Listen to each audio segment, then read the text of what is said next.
Hey, welcome back to another episode of the podcast. I'm Daniel, this is Nate, and in today's episode, we're going to talk about a yearly habit that I think, for my part, I don't know about you, Nate, but for my part, has been incredibly helpful for me over the last decade. This yearly rhythm of taking stock, seeing what I've learned, and deciding how is this next year going to be different. It comes to mind because I recently had a coaching call with a client of mine, and he was just laying all this stuff out in the call, figuratively speaking. He had all these things. And I don't care if you have one student in your studio or 1,000 students in your studio. There has to be a way of taking the chaos that's in one's mind, making sense of it, putting it to rest, and moving forward. And I think a rhythm of doing that on a daily, weekly, quarterly, and yearly basis is really not only valuable to your business profits and effectiveness, your ability to deliver on promise, but probably more importantly, it keeps you sane as an owner. So what I thought we'd do today in the episode is, Nate, let's just get a little personal and talk about what we learned respectively in 2022, the observations we made, and how we're moving forward in 2023. How's that sound? Yeah, I love it. Perfect timing. Just been through my whole writing and reflection period on this. So yeah, let's absolutely dive in and share. And I've pulled up my notes on what I wrote to myself, and I'm ready to share as much as I'm comfortable sharing on a public forum. Absolutely. And I will say that, we're recording this a little bit closer to the beginning of the year than when people will be hearing this. And as a result, it might feel, if you're listening or watching, if you're on YouTube, it might feel like, I've kind of missed my opportunity. I don't think that's true. There have been years where I was so confused as to how to move forward that I was still doing planning as late as March. Yeah. In terms of trying to figure out what I wanted to make of that particular year. So maybe to start out with, let me just give a template for what it is that I do. And Nate, love it. I'll do mine. Yeah, I was going to say maybe you could jump in with that as well, and then we can perhaps wrap. I know we're already talking about wrapping, but we can perhaps wrap by talking about how that has served us in this particular planning period for 2023. So for me, a lot of times it looks back like going back and reading the previous year's reflections. Yeah. Maybe even investigating years way gone by, and then kind of going through this period of looking at personal, looking at professional, and taking stock of what I really, really want to do more of, what I want to do less of, emptying, as Tim Ferriss calls it, emptying my monkey mind of all this just head trash and these sorts of things, and literally just writing it out. And for me, in the month of January, a lot of that looked like early morning typing, not physically writing, but because I type really, really fast, so I can't stand to write because it feels too slow. But it looks like typing into a document. And there were days where I was just spending 3 hours typing all this stuff out, thinking, making lists, thinking about the professional, thinking about the personal. That's kind of a very rough, high overview of the process I go through. I encourage anyone listening, you can totally borrow it. I won't be upset that you stole it. Nate, how about you? What's your process look like? I've I used to do a different process, but over the last few years, I've been testing out Michael Hyatt's Living Forward process. And essentially, he does something where I'll do a quick recap on the steps. But you start by writing your eulogy as if you were to die today. How would the people in your life remember you? What would they actually say about you? That can be very difficult. It was tough for me. Second thing you do is you identify key relationships in your life. So, for example, my key relationships are, starting with my partner, my wife. I have a key relationship, in my case, I'm a Buddhist, so Buddha is a key relationship. Like God might be your relationship, or if you're not spiritually, you might not have that character. And then it goes down to my children, my immediate family, et cetera. So you identify key relationships. I also, by the way, Daniel, have colleagues in there. I have my creative partners, my friends that I'm making music and making records with. Those are in relationships. From there, I actually do a writing. How will these key people remember me? Right. So it's different than the eulogy. The eulogy, you're actually imagining someone speaking in a sort of a contained amount of time about you. The key relationships are like, how do I want my wife to remember me, whenever that is? What do I want her to think about when she thinks about me? It reminds me of the Oprah Winfrey quote, which is like, people don't remember what you've done; they remember how you made them feel. Right. So it's really a heart-centered writing piece there. From there, I go to different categories in my life and I actually grade them. So the categories that I have are like health, which is physical and mental health, finances and giving. That's a really important one. It never worked for me to just be financial. That always felt to me like wealth, Daniel. So instead, it's financial and generosity. Like the giving piece is really important to me. What percentage of any income are actually being given to causes that are really important to me? I put, they call it hobbies. I put creativity because that's such a foundational value for me. And then the other few pieces are marital, social, so like friends, career. And then finally, I have one that's just called spiritual awakening because it's a really important piece in my life. So I actually grade those. And then based on the grading, I look at where each one of those needs my attention. So that's my template. By the way, the last piece I do is I write a eulogy for the future.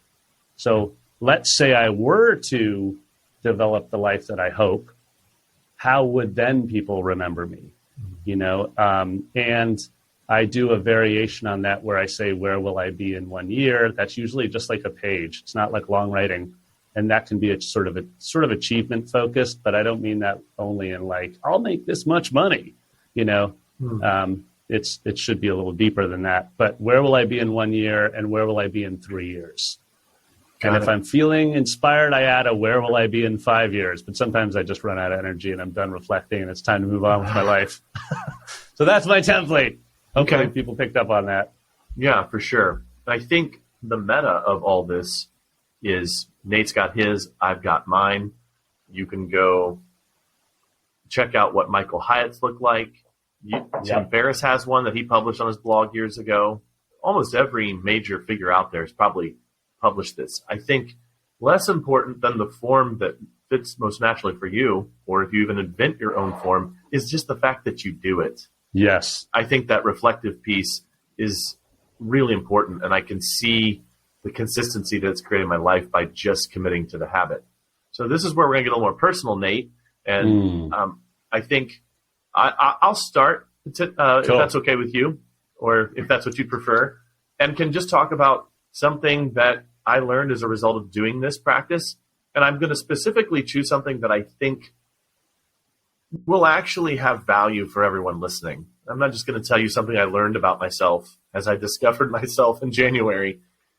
I want to focus on something that, or perhaps two things that really just stood out to me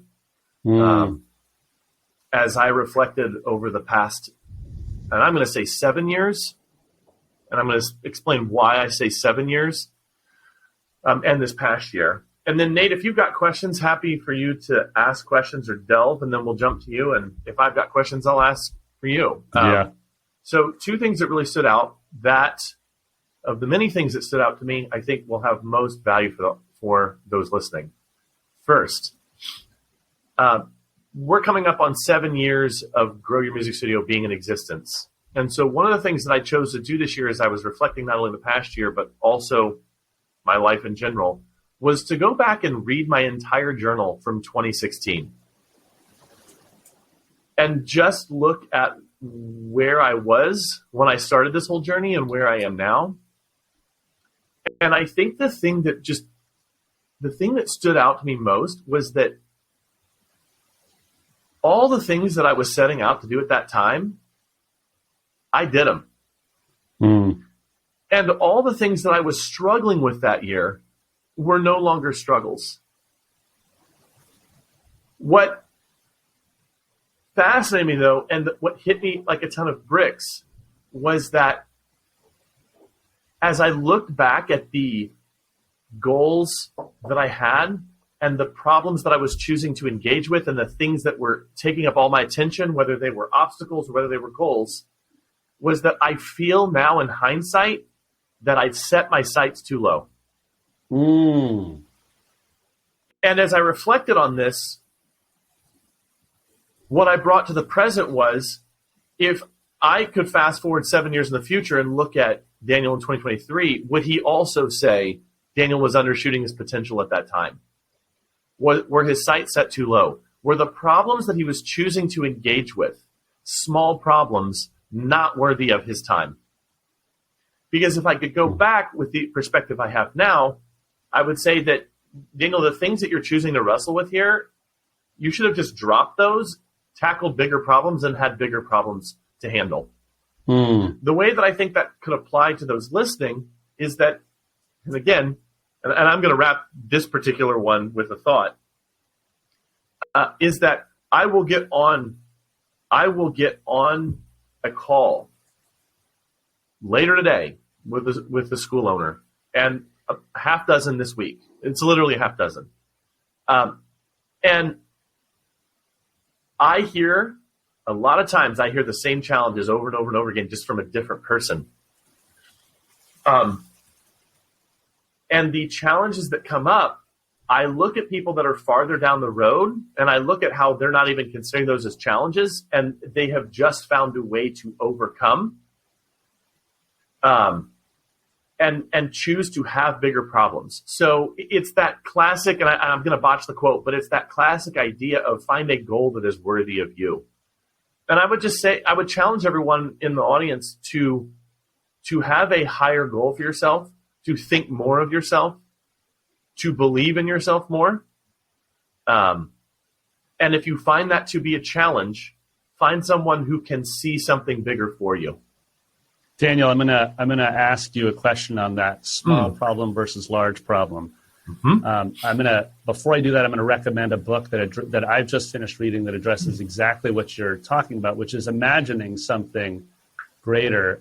This author, Gay Hendricks, which my coach recommended I read, the book is called The Big Leap. You and I were talking about this the other day. He talks about the upper limit problem, that essentially we can't imagine greater opportunities for us, or in your words, bigger problems to solve.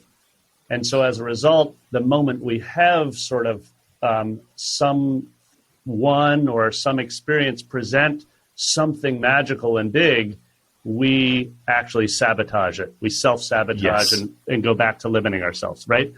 So anyways, that's called The Big Leap by Gay Hendricks. But I want to go to your question of small and large problems or your comment around that. Do you think that we need the experiential knowledge? Did the Daniel Patterson of 2016 actually need to go through solving those, as you put it, smaller problems to develop the wisdom to get to the point of today saying, I can imagine something greater for myself. I can imagine solving larger problems. Because that's the piece I'm always wondering. Thoughts? It is so fascinating you say that, because that was literally the second point I was going to make. One of my coaches from my past, and I worked with her primarily 2017, 2018. Her name was Melissa. At that time, I was saying something similar. I can't believe it took to the time I was 34, 35 to make some of these realizations and get to the place I was even professionally then. And she said to me, Daniel, you can't skip your own evolution. What I will say is that the coaches that I hired actually helped me accelerate that timeline. I grew up in a certain kind of family with a certain mentality. I had a certain upbringing, an education. I had experiences, friends. All of these things were shaping factors and forces in my life. And I can't escape the destiny that those forces and factors help pave the way for. But what I could do and what I did do was invest an awful lot of money in coaches and being around other high performers that helped me break out of those molds. What I would say is that the practical application of everything I'm saying here is that if you hear this and you're like, oh, my word, I do want something bigger. And that doesn't necessarily mean more money, to your point, Nate. That doesn't necessarily mean like, oh, I've got to build a school with 1,000 kids in it. What it could mean is that if you feel something deep down when you hear me say that, surround yourself with people that are living the experience that you want to live. Surround yourself with the kind of business owners that have the business that you want to have. Get yourself a coach that can see something bigger for you. That's, I think, the practical outcome of all that.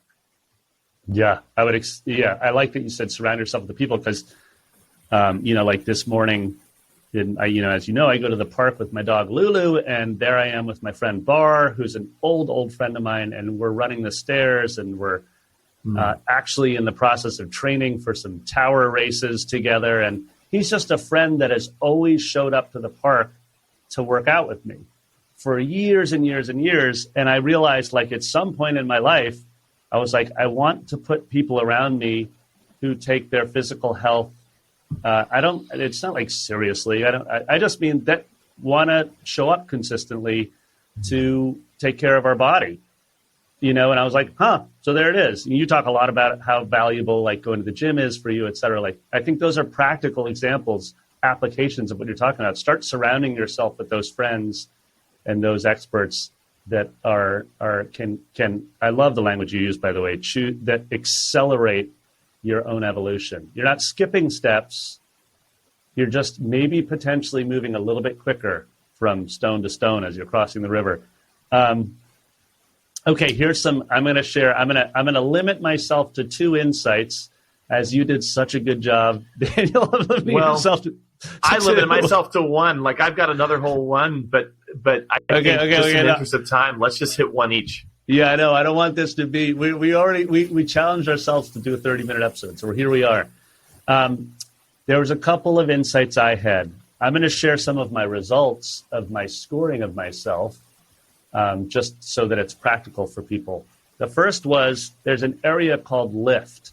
Michael Hyatt defines it as lift. It means this is a state where I'm having passion about something. I'm super energized by it, but I'm not experiencing the progress that I wanted in my life. And 3 areas where that popped up for me were my health, my physical and mental health. My physical health, like I just said, I'm showing up to work out with my friend. But actually, I kind of want to have a couple of moments in 2023 where I do something physically that feels beyond what I could have imagined doing before, right? So that's one. Finances and giving, that was an area where I just haven't seen the progress. I'm energized around improving it. For me, it's primarily making sure that there's enough income that I don't have to be, that it doesn't trigger any of my money issues. So money, you and I have talked a lot about this just, personally, but money is a trigger for me, right? It's a trigger that causes anxiety and fear, which is something that I've spent a lot of my time trying to rid myself of. And so the way I'm defining success moving forward in 2023 is that there's enough of an income and Jessica and I are using our finances wisely enough that we can give more and more of it away to benefit others. Okay, so that's a definition of success as we move forward. I can't imagine yet being able to do it at the level I want, so that's why I'm putting it there, saying I want to progress in that way. And then the third one that's around lift is creativity. For me, as I'm sure our listeners we've talked about before, but I moved to New York as a jazz pianist, made lots of records, toured the world with awesome musicians. Always inspiring for me to be around them whenever I can. And the truth is that it hasn't been happening as much as I'd like. So my creative piece around just composing and sharing music, that's an area where I'm super energized, but I'm actually not putting out music to the world in a way that I think I'm capable of. So it's there. So some of the insights, I'm not going to share the other facet of my, my other categories. I'm just going to stick with those for a minute and share the insights if I can. So the first one was that a lot of the ways that I've measured success for me, when I look back, as you did, Daniel, reading back your 2016 journal, I would go back and reread my where will I be in a year, where will I be in 3 years pieces. And oftentimes I got stuck in this sort of data metrics for myself, where I'd be like, I said I was going to make this much money this year, or I said I was going to take this many weeks of time off, or da-da-da-da-da. And one of the sort of realizations for me this time, Daniel, was like, was around sort of, I'm going to use the term lightness, like the lightness and the levity of the work, or the joy within which I'm doing work, or spending time with my wife, or spending time with my children, or making music that I'm going to put out. Like beginning to measure success around the fact that day to day, I find myself to be quite peaceful and happy. Like we're recording this podcast, it feels very natural for us, for me. So I'm like, okay, begin to think about measuring your success, or as you put it, that your own evolution in this area in different ways. So I'm beginning to think about that much more on a weekly and a daily basis. Like, I'll put it in the most mundane tasks I have to do. I have to spend a bunch of time working on our marketing funnel for Brooklyn Music Factory. Can I work on improving the lead gen system, but with levity and joy, rather than, it's a thing I got to get off the to-do list. Just knock that out so I can go do something fun. Right? That's the first insight I have into my coming into the new year.